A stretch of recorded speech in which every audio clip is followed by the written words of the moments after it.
about your name, 'cause we were all Americans before the hyphens came.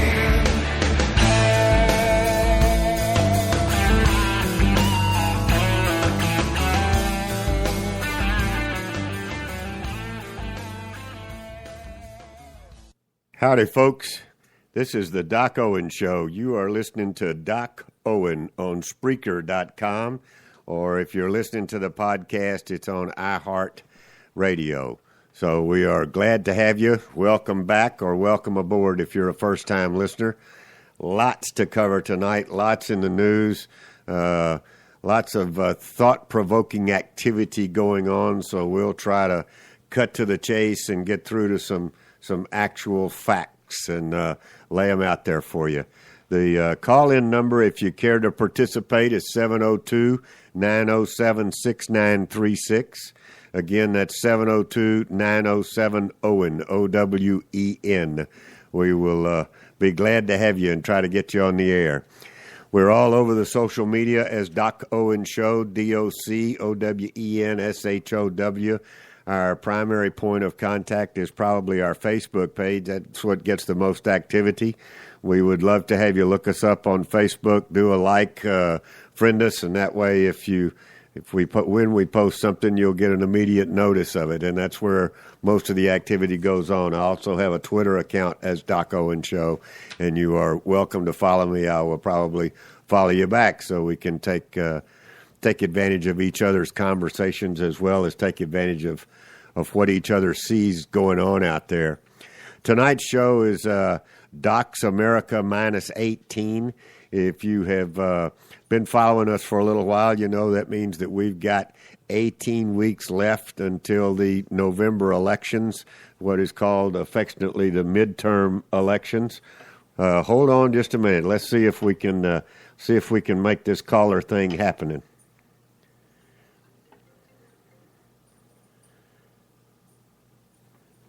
This is Doc Owen. Are you there? Oh, we barely missed the call. You got to answer them pretty fast, I guess.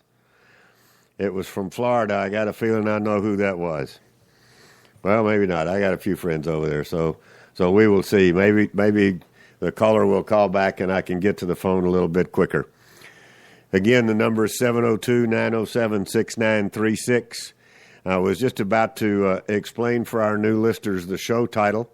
It is Doc's America Minus 18, meaning that we are attempting to help you understand where I'm coming from by explaining to you what America used to be when the primary values in the country were based on the Constitution, the rule of law, Christianity, and just in general a motto that I learned as a youngster called I'm third, and that is God first, the other fella second, and I'm third.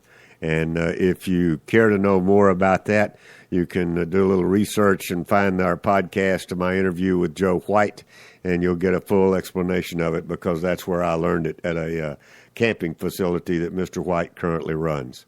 So tonight, after we go through some of the more recent items in the news and kind of dissect them, or at least ask some questions and give a few viewpoints, we're going to dive into immigration reform is kind of the overarching title, and it's being driven by the challenge that's currently facing primarily two states in the United States, one of which is Arizona, the other of which is Texas. And it is literally the invasion that is going on in our southern border. It's, not a question of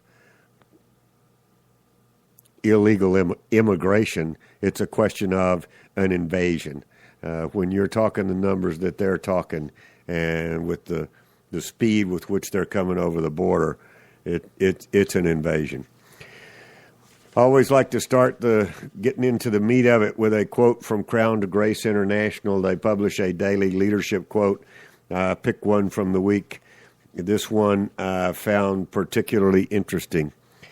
And it has to do, if you are out there conducting conversations or if you talk politics or you talk current events, let's call it, in your day-to-day life, you might want to remember this.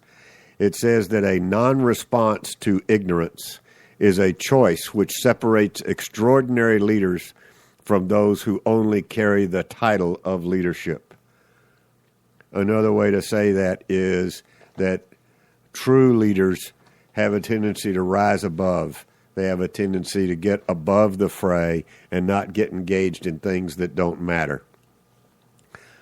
So the first article that I selected to follow that leadership quote is the announcement that Mr. John Boehner, the Speaker of the House, has announced that he is going to sue the President of the United States, supposedly over his abuse of executive powers and the well-known quote by now, his ability to use his pen and use his phone. Rather than give you an opinion on that, let me ask you a question, or let me offer a question up for you to ask yourself. Most of us know when two parties, and in this case it is, let's say, the Speaker of the House, therefore representing 435 representatives from around the country, and the President of the United States representing the administrative branch of the United States and the cabinet, and so therefore several hundred, perhaps thousand people or something like that. You've got these two guys going at it. They are going to have to hire lawyers. And it's not going to be one lawyer against the other. Both sides will have a team of lawyers. And you got to know, with these two high-profile folks involved in a lawsuit, do you think that you're going to get some fairly high-profile attorneys to play on that stage and continue to make a name for themselves? I would submit to you the answer is absolutely yes. All right? Now, the final question is, who in any lawsuit, in almost every lawsuit, it's fairly well known who makes out the best in the lawsuit? Answer is the lawyers. So the second question is, when you have two branches of the federal government going after each other in a civil lawsuit, who's going to pay for all of these lawyers? I'll leave it at that. You can decide how stupid or ignorant you think that this move is. I did find one thing, this rarely makes the news, but it was relevant, and I thought you might enjoy it, on global warming. The title is "The Global Warming Fabricated by NASA and NOAA." I think that's the aeronautics. I don't know exactly what that is, but I think it's like the weather people. So it comes to pass that an individual has a website called Real Science, and there's a blogger behind that who has done a lot of research and come up with irrefutable evidence that these two agencies they didn't like the raw data. They didn't like the answer the raw data was giving them, so they ran the raw data through another model and produced the data, which was then given up to the rest of us as the fact that climate change, a.k.a. global warming, was a reality, when in fact, since 1930, it has been exactly the opposite. So, as a lot of people are saying, it's a hoax, and I think we all know that. The challenge is, what do we do about it? How do we roll back some of the things that went into its place? I don't know whether this made the mainstream media or not. As most of you know, I'm not connected to that at all. I haven't gotten any feedback on it. But the Sandy Hook, you'll remember the Sandy Hook tragedy where I think 26 children were killed. There's some There's an awful lot of information out there that says that's not the case, but we'll assume that it is. But the Sandy Hook lead investigator, Major William Podgorski, died suddenly at the age of 49 following a brief illness and surgery. I find that very coincidental. I find it almost as coincidental as the one person out of 8 that drowned off the coast of Hawaii was the one person that supposedly vouched for Barack Obama's legitimate birth certificate. There are certain things in high-profile situations that just go beyond coincidence, and I'm glad that there are people out there who dig into and will eventually find the truth, and I look forward to learning it because I don't think we know it on first blush. Having said that, let's take just a few minutes to talk about IRS-gate and the missing emails. Before I do that, I want to play a clip for you by one of my favorite congressmen, a gentleman from South Carolina by the name of Trey Gowdy, who interviewed the current head of the IRS and explained to him a couple of legal facts that I think you might enjoy hearing. So let's hear from Mr. Gowdy. Well, I'm going to help you with it, okay? Spoliation of evidence is when a party fails to preserve evidence. There's a negative inference that the jury can draw from their failure to preserve the evidence. You with me? If you destroy documents, the jury can infer that those documents weren't going to be good for you. If you fail to keep documents, the jury can infer that those documents were not going to be good for you. You've heard the phrase spoliation of evidence, haven't you? I can't recall ever hearing it. It's true in administrative hearings, civil hearings, criminal hearings. I practiced law once 45 years ago, gave it up for Lent 1 year, never went back. All right. Well, let me tell you what. Sorry, but that cocktail party response really offends me. Well, let's see what Mr. Gowdy had to say about it. What you would have found if you had stuck with it. When a party has a duty to preserve evidence or records and they fail to do so, there is a negative inference that is drawn from their failure to preserve the evidence. It's common sense, right? If you destroyed something, the jury has a right to infer that whatever you destroyed would not have been good for you, or else every litigant would destroy whatever evidence was detrimental to them. Agreed? I'm not sure. I think if you destroy the evidence and people could prove it, it wouldn't be a good thing for your defense. Well, no, it's worse than that. The jury can draw, and they're instructed, they can draw a negative inference.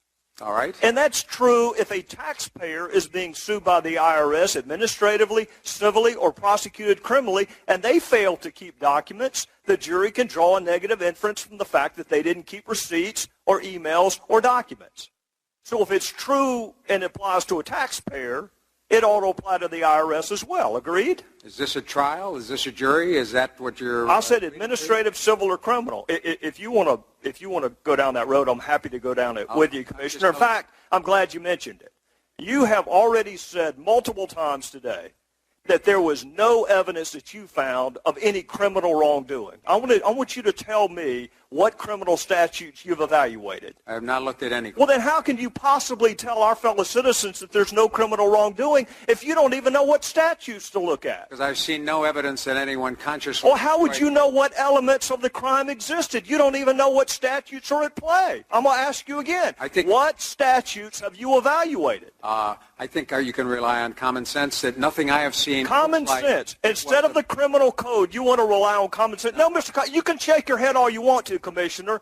You have said today that there's no evidence of criminal wrongdoing. And I'm asking you what criminal statutes you have reviewed to reach that conclusion. I've reviewed no criminal statute. All right, so you don't have any idea whether there's any criminal conduct or not because you don't know the elements of the offense. I've seen no evidence of wrongdoing. Oh, well, that's very different from no evidence of criminal misconduct, Commissioner. Well, it seems to me if you haven't done wrongdoing, it'd be pretty hard to argue that you've had some criminal violation if you did. Well, what did Lois Lerner mean when she said perhaps the FEC will save the day? I have no idea what did she say? What did she mean when she said we need a project, but we need to be careful that it doesn't appear to be per se political? You don't think that's a potential violation of 18242?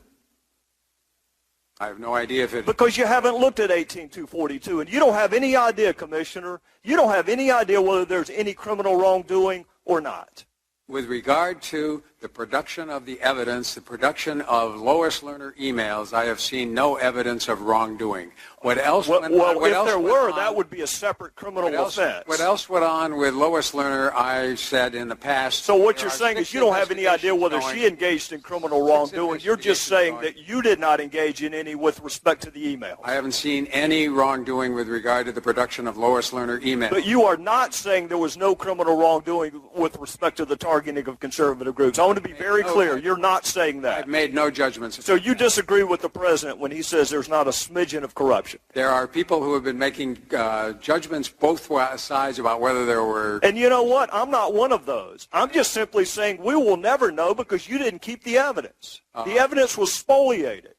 And whether it's negligent, whether it's intentional, whether it's reckless, we still don't have the evidence, Commissioner. Well, you have the evidence that there is no emails from the White House. You have all of the Treasury emails. So the basic premise that this was an argument in a conspiracy driven by the White House does not... No, sir, you're wrong about that. You're wrong about that. That you're repeating a talking point from our colleagues on the other side that we're obsessed with the White House. It was Jay Carney who perpetuated the myth that it was two rogue agents in Ohio. It wasn't any of us. Was that accurate?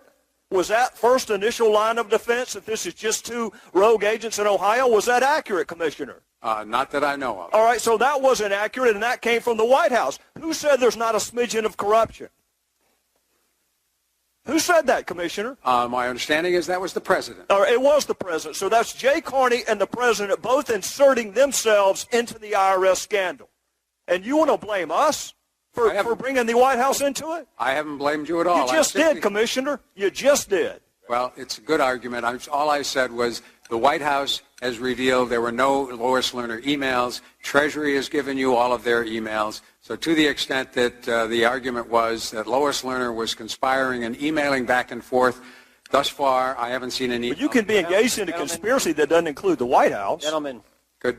I think time's up. Right. Thank you, sir.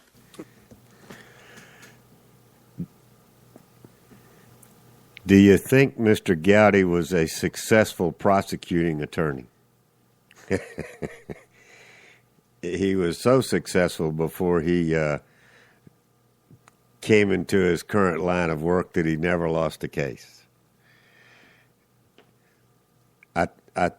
It's the exfoliation of evidence that I wanted you to take away from that.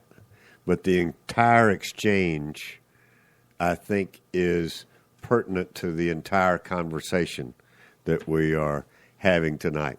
It is a pastime for the break, but I couldn't figure out when to break in on Mr. Gowdy. So let's take our first break. I'll grab a sip of water, and we will be right back. Rally the youth, come on, let's go. Been asleep for way too long. Time has come to break the chains that bind our freedom. 9 to 5, you think you've done all that's needed. Judging by your paycheck, do you think you've succeeded? There's more to life than work without meaning.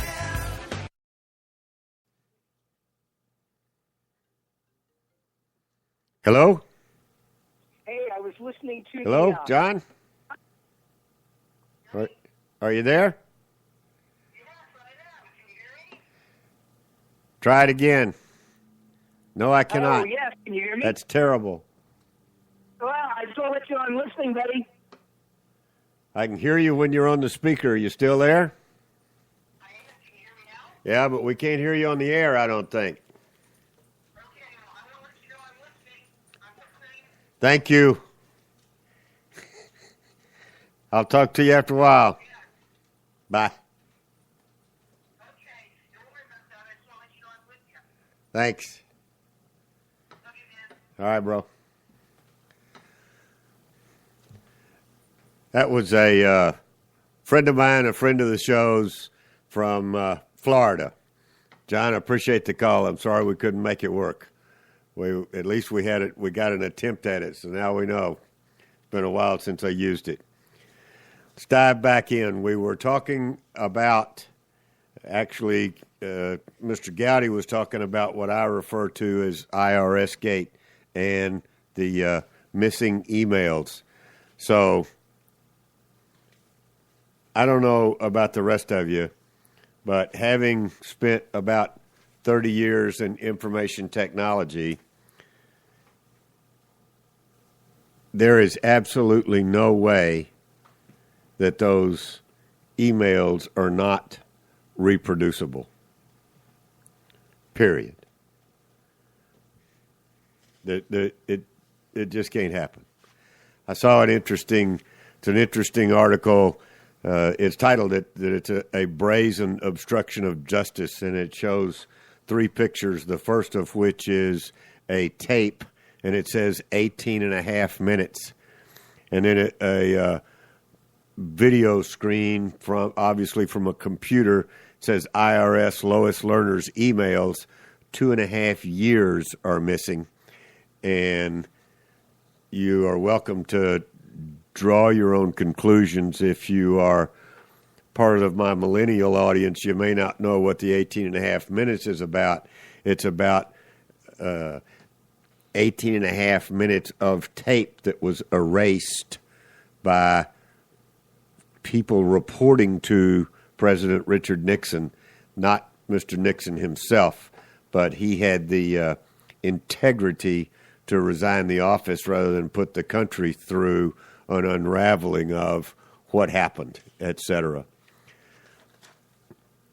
There's another little ditty that brings up some old friends of ours that I refer to as EPA Gate. You may remember these folks from our coverage of the Bundy Ranch situation. That's who started it, was the EPA. It seems that the EPA has now decided that they're in the same shape that the IRS is, and they have lost a bunch of emails that are pertinent to an investigation that's going on within the government. So apparently there's a real attack on personal computers within the federal government and their inability to keep from losing emails that are important. Here's one article. We got 2 more things I want to point out, and then we will actually 3, and then we will dive into tonight's topic of immigration reform. One of them is about the United Nations is seeking a U.S.-based, this is the title, the job title, someone to take charge of disarmament, demobilization, and reintegration specialists, and it's plural, is what is in the job posting. All right? It's actually an officer. The job code title is Disarmament, Demobilization, and Reintegration Officer. It's stationed in New York City. It reports to the Department of Peacekeeping Operations within the United Nations. Why in the world would New York, headquarters of the United Nations, have a posting like that for disarmament, demobilization, and reintegration? I'm looking forward to the answer to that. I'm simply got wind of the job posting and would like to know the answer as to why it's being posted in New York. If you have been following the situation in Iraq, you probably haven't had much choice but then to follow it. I would imagine it's on a bit of the news. So there's one thing out of it that I would like to point out. The ISIS has seized Saddam Hussein's chemical weapons. It's a weapon stash that included mustard gas, sarin, taboon, and VX, all of which are deadly. and all of which supposedly don't exist. I would submit to you, since it wasn't capable of being found by the other troops that have been through there from various and sundry nations, there's probably somebody within the ISIS organization that was a part of Hussein's regime that just might have a clue and happen to know where those were. So, for those of you that excoriated previous administrations for falsely claiming that they existed, it's probably a little too much to ask you to apologize, but as someone who was supportive, that I didn't think we were being intentionally lied to at the time, I accept your apology. I saw an interesting article, has little to do with anything in particular, but in my opinion, by connecting the dots, it has to do with a lot of things in general. And a good friend of the show sent it to me. You might remember him from calling in from time to time, a young man by the name of Detroit Ron. He sent this to me, and the title of it was about the southern city that can save Detroit. And Detroit, as you know, is in real dire straits. They've asked the United Nations for help in helping their citizens pay their water bills. About 50% of the people in Detroit can't even pay their water bill. So, and the best way to save Detroit is to free it from liberal economic policies. It's been done before. The example is Sandy Springs, Georgia. Sandy Springs was once part of the city of Atlanta, and Atlanta was using its northern neighbor as a cash cow for its own bloated government. Then the Republicans took over the state, a referendum was held, and Sandy Springs was allowed to basically secede and get out of the city of Atlanta. And they privatized everything. With the exception of police and fire, they outsourced all other city services to a private company. The city itself only has 8 employees, and the private company is doing a fabulous job and producing a substantial excess back to the citizens. In other words, it's costing them a lot less than the taxes that they're paying. And it's all being done via free enterprise and private market competitive environment. Okay, we've got a little break. I get to grab a sip of water. When we come back, you're going to hear Mr. Red Skelton's Pledge of Allegiance just to get your head right. And then we're going to spend some time talking about the immigration reform and the situation on the not so much the situation. I'll give you that as a background.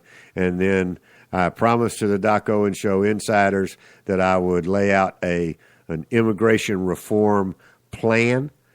I have the outline for that done in a couple of 3 days. It will continue to be developed, and I will provide that to you right after the break. So I'm going to grab a sip of water. I will be right back.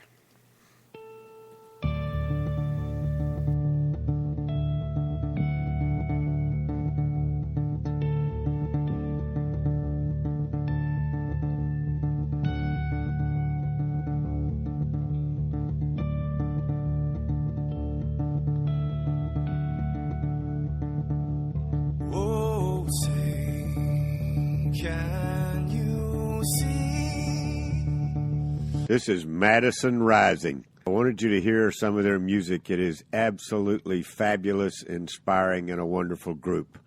Got a 29-second limit, not imposed by them, but iHeartRadio.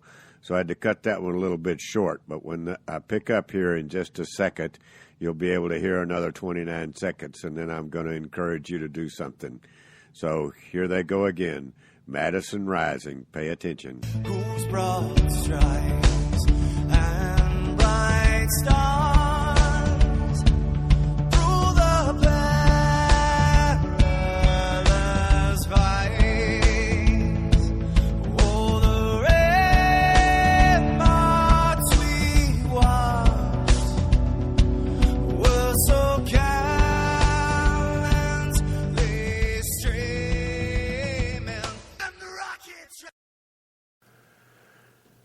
Madison Rising. Please go out to their website, madisonrising.com. Support them. They are a completely independent. Music with a message is what their byline is. They do absolutely fabulous work. You can buy their albums on iTunes. You can buy their swag out at their website, and they would greatly appreciate the support. It's an excellent group of young men. So, as promised, we are going to hear from Mr. Red Skelton, and I have recently been told that you have to be told something 3 times for it to start sinking in.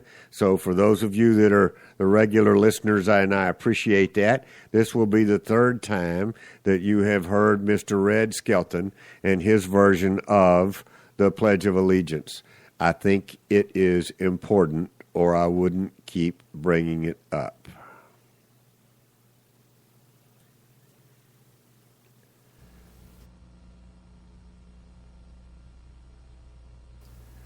He'll be here any minute. I remember a teacher that I had.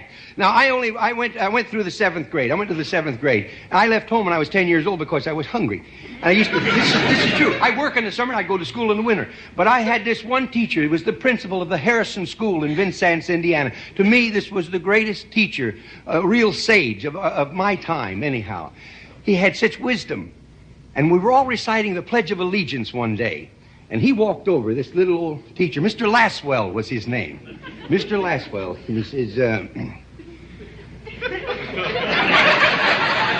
And he says, I've been listening to you boys and girls recite the Pledge of Allegiance all semester. And it seems as though it's becoming monotonous to you. If I may I recite it and try to explain to you the meaning of each word.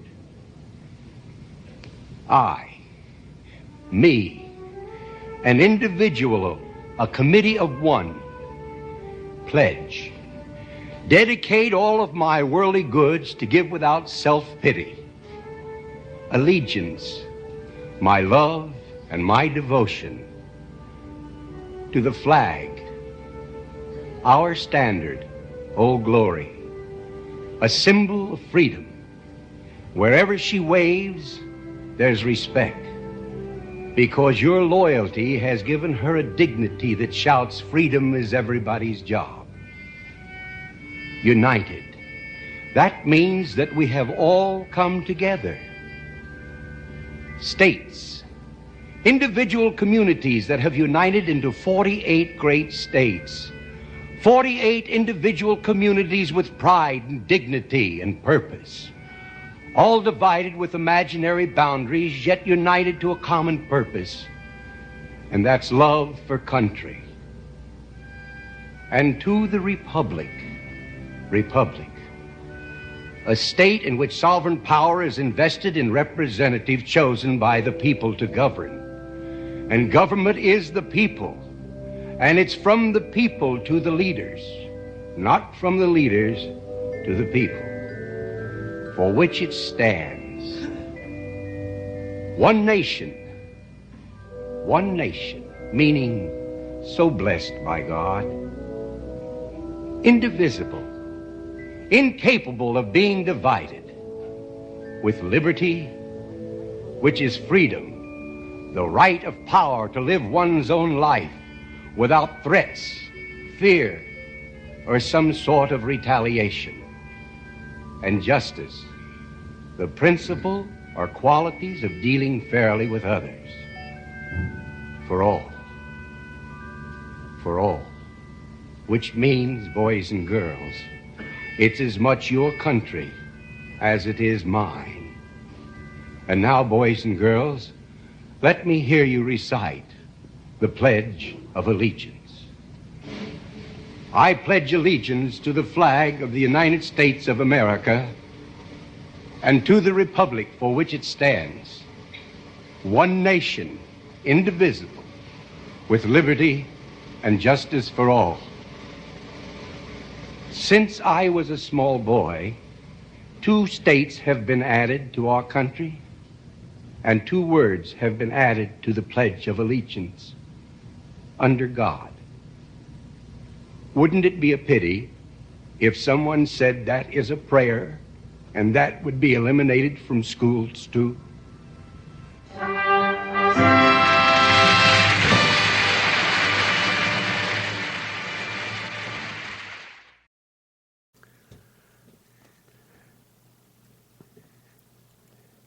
I hope that you enjoy that as much as I do. I really can't get enough of it simply because it is so true, and it is very indicative of Docs America and what we're trying to attain. So let's talk a little bit about the illegal immigration, a.k.a. invasion, that is going on in the southern border of the United States, predominantly Texas and Arizona. First of all, you need to know that the state of California, across several municipalities and throughout the state, has decided that their illegals have more value than their veterans. There are numerous instances where they have gotten preferential treatment, and as we know, the VA is doing a lousy job. I'm not going to go into the detail, but you need to know some of the bullet points that I use as information. There's another one that I got from a blog site, if you will, and I'm sure it's because I found it several places, that the Department of Homeland Security Secretary, a fellow by the name of Jay Johnson, said that the answer to the border problem is focus groups, meetings, and buses. Now, frankly, I don't agree with that. I think that the solution to the border problem is to enforce the law. In that same article, it says this rush to the border by illegal immigrant children is deliberate, planned, and intended to collapse our border. They want to create amnesty, which is a cover term for to pardon and grant dismissal of all past offenses and bring in so many cultures that our culture will be destroyed. The Department of Homeland Security reports that 90,000 children, it uses the word kids, but I hate, that's a baby goat. These are children, between the ages of 6 and 16 have come into our Southwest since January of 2014. If my math serves me correctly, that's about 6 months at the most. 90,000 children. Were only in 2013 there were only 6,500 children. Another 140,000 are expected this year. So those numbers are up substantially from what I reported just last week as they continue to get a better handle on what's really going on. There's an article here about how the drug cartels are using this influx, this invasion, as cover to improve their activities. Approximately 40% of the Border Patrol are having to deal with this invasion of children. That takes them off duty of watching for the drug cartels and all the bad stuff that they do. And as a matter of fact, the cartels are extremely instrumental in Central America, where these children are coming from, in recruiting the children. They're actually down there telling them that if they get to the United States, that the United States will take care of them.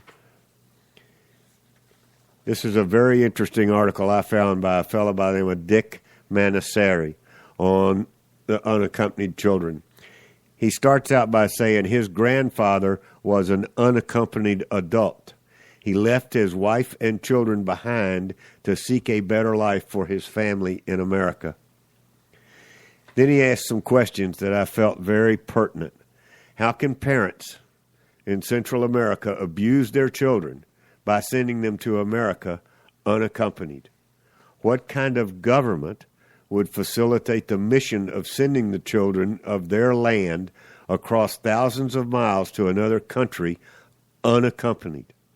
What kind of country would plan and orchestrate the running of 65,000 unaccompanied children into their country in order to further an amnesty agenda and transformation of the country? The answer is, according to this fella, fairly obvious.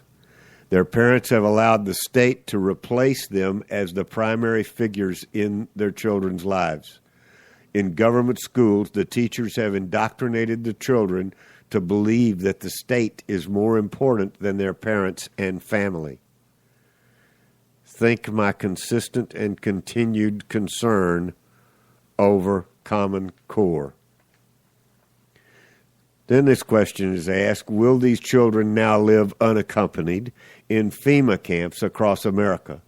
Will we now have a series of new reservations where the state will look after the children to harvest another generation of dependent people like our own Native Americans? That's not to say that in days gone by, several hundred, about 400 years ago, that we treated the Native Americans as they should be treated. I like to think that we treated the peaceful Native Americans as they should be treated with a certain extent, at least with some respect. But the government didn't live up to its word. And this article closes by saying international communism is on the march, because that's exactly what it is. I'd also like to encourage you, I'm not going to go through it because I really don't have the time. I want to get to my outline. But there is a book out there, a new book, that I was going to give the outline for, but the title of the book is Disinformation. And it's a former Soviet spy chief reveals secret strategies for undermining freedom, attacking religion, and promoting terrorism. And part of that underlying strategy that he was intimately involved in as a KGB member is the assault on the border, the invasion by children. So it goes straight to the heart of the matter and looks behind the hidden agenda of what is going on. And I know that there are cries that this is a humanitarian disaster and, oh, can this happen? And it's about the children. And I don't disagree with that. I feel very sorry for the young people that have been duped into doing this. But that doesn't necessarily mean that there aren't some master hands involved that are using these children just like they did over in the Middle East as a defense shield. Need to know that militia groups have been called to the Texas border to halt this invasion. It's the same sort of militia groups that got involved in the Bundy Ranch and stopped that onslaught from the EPA. They are going down to Texas. There are already 500 in place in the Arizona sector, and they're not telling how many there are in place in the next sector that's being involved is what they call the Laredo sector. All right? And you need to know what authority that they're going down there on. I think you deserve to know. In 1789, it was Representative Elbridge Gerry who, in debate on what became the Second Amendment, that's the right to bear arms, wrote, "What, sir, is the use of a militia? It is to prevent the establishment of a standing army, the bane of liberty. Whenever governments mean to invade the rights and liberties of the people, they always attempt to destroy the militia in order to raise an army upon their ruins."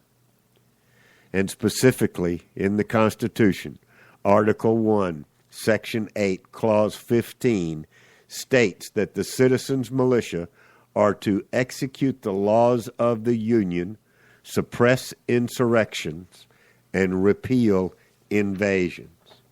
So the citizens' militias that are getting themselves in place in Texas and Arizona are doing exactly what they were designed to do. And if you think all of this is by chance, I would encourage you to go out to the Department of Homeland Security. You will see a request for proposal back in January of this year. This is June. 6 months ago, they had a request for proposal out for an organization to deal with as many as 65,000 immigrant young people to help transport them from border locations to places inside the United States. The scope of work included that this company or their representatives had to be able to speak multiple languages. They had to provide 3 meals a day, including seconds if requested. In other words, they had to take very good care of these children as we ushered them into the United States. And they weren't chartered with taking the same care that these children didn't have diseases or weren't backpacking or carrying in drugs or anything else. That's the problem. So let me dive in. I've got a few minutes I'm going to take, as I promised to the DACO and Insiders email. I'm going to start out this week with an outline of what I would consider to be a good plan for immigration reform, and we will just start on it from there. When I am a trained project manager, I've been doing it for quite a while. You tend to have what you call near-term, mid-term, and long-term goals of a project.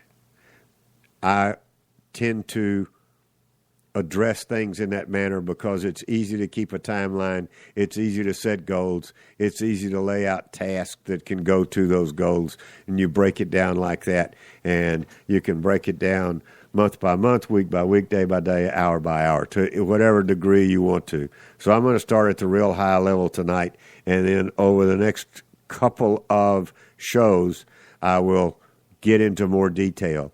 What I really plan to do is to publish on the Daco and Show blog all of the detail, but I don't necessarily use the airtime to do it.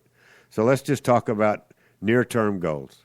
Near-term, which I would call immediate action, start in July of 2014, July the 1st, next Tuesday, through July of 2015. So take a year to enforce the current laws. Use current law enforcement, which means sanctuary cities go away. Any city that has set themselves up as a sanctuary city, I would submit, needs to be cut off from federal funds. There is no such thing as a sanctuary city. What you're saying is this city, it's like in the Old West. It's the one that's way back up in there and nobody can go in there, and even the law enforcement people can't even go in, and that's where all the outlaws go. Think about it. It's exactly what's happened with sanctuary cities. That's where all the outlaws have gone and blended in because they're protected. Enforce the current law. There is nothing wrong with the current law. Enforce it. You don't have to be heavy-handed about it. You can do it with a certain amount of humanitarianism, but everybody needs to understand that it's the law. And as Mr. Gowdy suggested, and I played last week, they don't pass suggestions. They don't pass ideas. They make law. There is outstanding immigration law that needs to be enforced. End of discussion. And there needs to be, rather than employer disincentives, as in penalties for hiring illegal aliens, there needs to be employer incentives to help these folks become legal, help them become United States citizens, help them do the work, do the homework, do the study, get all their effects in order. In other words, there needs to be incentives to employers to make these folks be all they can be. You need to, all social programs, and this is where, I get crossways with a lot of people, But social programs, you don't go from all you want to zero, but the social programs need to be cut back, and they need to be steadily cut back. And by that, I mean food stamps, health care, all sorts of things that, I'm sorry, just because you are living here, I don't feel that you're entitled to those benefits. Those benefits were earned and put in place and paid for by people who live here as citizens. So I'm not saying throw everybody out in the cold, but I am saying there needs to be a much higher degree of participation in terms of paying for those services on the part of non-citizen folks that are living here.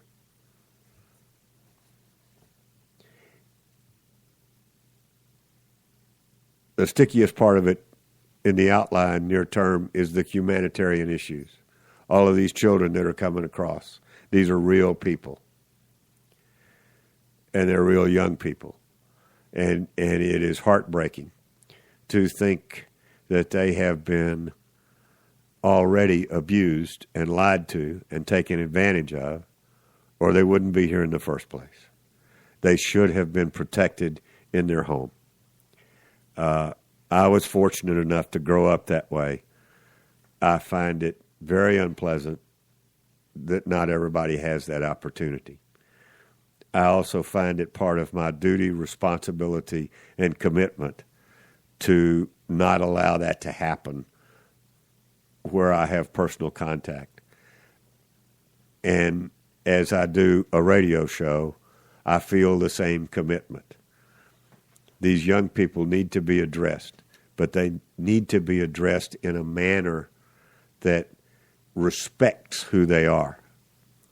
And they need to understand they have to respect who we are.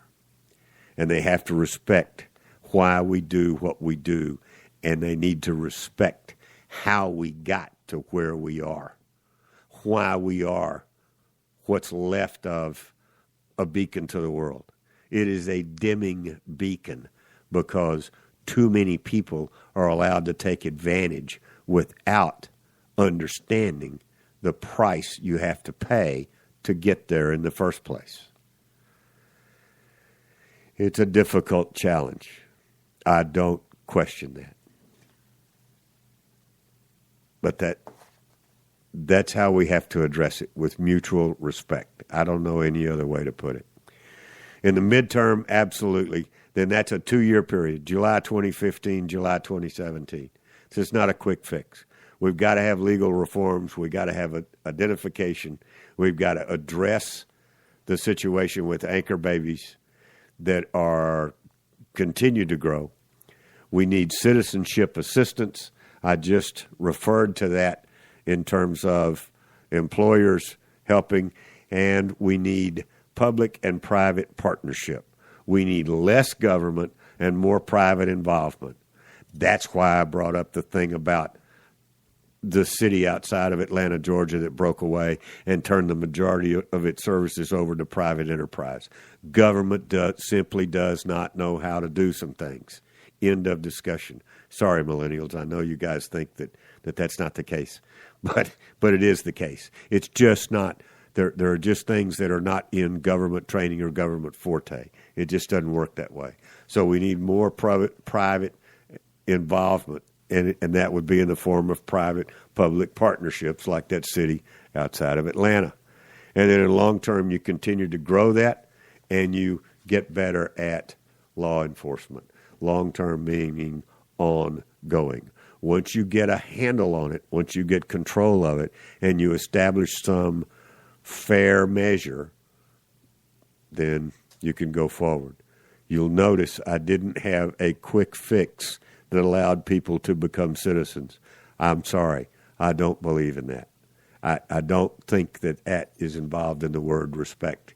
It goes back to the Bible teaching of, give a man a fish, you feed him for a day. Teach him to fish, you feed him for a lifetime.